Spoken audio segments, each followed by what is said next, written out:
Adure gaafa inni asii sobee OPDO bakka bu'ee natu balleesse inni nuun jedhe dhugaa nu fakkaate dhugaa miti inni gaafa sun shiraan nu seene jarri sun kaleessa illee Tigreen nu homaa nu goone dhugaa keenuma waa nu godhe kanniinuma waa nu godhe kanniintu nu miidhaa ture jara mormii as dhaabatti malee miidhaa Oromooti nutti makamne ammallee. haa ta'u meeqa iddoo kanatti kan argamaa jirtan keessumaa pirezidaantii USA Joe Biden iddoo kana dhufa saba jedhameedhaaf mee dhiibbaan pirezidaantii Joe Biden mootummaa Itoophiyaa irratti gochuudhaan jijjiirama fida jettanii abdattan maaltu jira mee? Wanni nu abdannu akka afoo dhaabatee duguuggaa sanyii ilma namaa lafarraa fixu kana Ameerikaan warra seera dimokiraasiitiin bulu nuti illee warra dimokiraasiin kaleessa as geenne warra gadaa qabu warra gadaa shananiin bulu seera kana afoo dhaabatee uummata keenya kadhuu nurraa akka dhaabu hin dhaaban. haa ta'u guddaa galatoomaa ulfaadha. Galatoomaa isinis. Ayyee daawwattoota keenyaa egaa warreen gama Oromoo Diyaaspooraa miidiyaadhaan nu caqasaatti jirtanii namoonni iddoo kanatti qooda fudhatanii danuun isaanii keessumaa kaayyoon isaanii inni guddaan sarbamiinsi mirga namoomaa Itoophiyaa keessatti gaggeeffamaatti jiru dhaabbachuu qaba.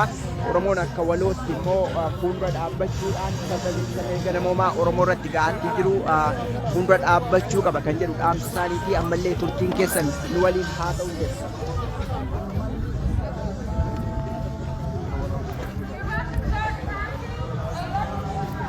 Maal hojjettu meesiiti waan tokko?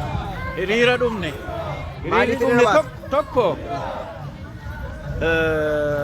Abiy Ahmed xayyaaraan ilmaan Oromoo, ilmaan Tigraay, ilmaan Kuush hundumaa xayyaaraan tumaa jira. Diroonii biyya Arabaa fi biyya Iraanii fi Turkii irraa fudhateen uummata keenya nagaa qotatee bulu xayyaaraaf dirooniidhaan tumaa jira. Jalqaba tokko sana balaaleffan. Itti daballee pirezidaantii Ameerikaa Joo Baayiden as dhufee bakki amma jirru kun Daakota Kaawuntii Teeknikaal Kolleej jedhama. Achi waa do'achuu dhufe jechuudha. Waan inni do'atu yeroo darbe kan amma torban lama duraa seera tumanii jiranii horii investimentii wannaa godhanii barattoota leenjisuu asii kan warshaa ittiin oomishan kana asitti waan leenjisanii fi isa do'achuu dhufe inni. Nuti immoo dhimma keenya isatti mannaa fayyaa ta'e jennee galateeffannaa biyya nagaa biyya bilisummaa keessa waan nu jiraachifneef fayyaa ta'ii ammallee mootummaan Itoophiyaa uummata isaa ajjeesu akka dhiisu akka dhaabsiftu akka dhiibbaa irratti gootiftu jennee isatti himachuu dhufne jechuudha. Akkasuma karaa gama biraatiin kan isa balaaleffachuu baanillee jiru kan warri Tiraamp deeggaranillee jiru birrii kun biyya bilisa waan ta'eef abbaan barbaade dhufee dhimma isaa wacee sagalee dhageessifatee dhaadannoo barreeffatee itti agarsiisee sagalee isaa dabarfachuu danda'a jechuudha sana dabarfachuu dhumne. Haa ta'u guddaa galatoomi keessumaa ati miidiyaa irrallee yeroo baay'ee jirtaan babarreessita artiikilii tokko tokko kanuma ammoo Oromiyaa levelii irratti waan tokko qophii jedhus hojjetta waan Oromiyaa keessattis ta'ee impaara Itoophiyaa keessatti ta'u itti siiqinsaan nama hordoftura waan ta'eef waan isin Joo Baayiden iddoo kanatti deeggarsa agarsiisaadha kan jirtanii dhiibbaa geessaadha kan isin jettani faallaa kana ammoo namoonni faallaa sana ammoo ba'an jiru dhiibbaa nurraa dhaabii kan jedhudha.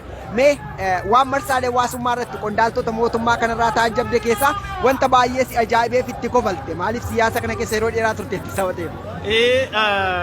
Waan mootummaan Itoophiyaa dubbatu waan humti nama dhibu addunyaa kanarraa nama dhibu warri adiis warri gurraachaas irratti badanii waan mootummaan Itoophiyaa dubbatu meediyaan Itoophiyaa dubbatu qondaalonni Itoophiyaa dubbatan dhibba keessaa 99 fi tuqaan 9 soba. Sa'aatii qofa sa'aatiitti oduu dabarsan qofa waa isaan sirrii dubbatan jechuudha. Waa dhugaa fuudhanii galagalchaniiti mataan dhaabu amma fi'a 2-3 kaleessa namni tokko maxxanseennaan isa fuudhanii akka isaanii tolutti barreessani namichi qorataa warra Denmaarki saayintistiidha qoratee waan inni lafa kaa'ee nuun deeggara jedhaniiti baasanii namichi immoo mormee kun sobaa ani akkanan jennee jedhee ofitti qaana'anii jechuudha. Yeroo hundumaa waan akkasii sobaan beekama. Namni biyya bulchu sila dhugaa uummatatti mee uummata amansiisee wanti Itoophiyaa keessatti wal lolaa jiru tokko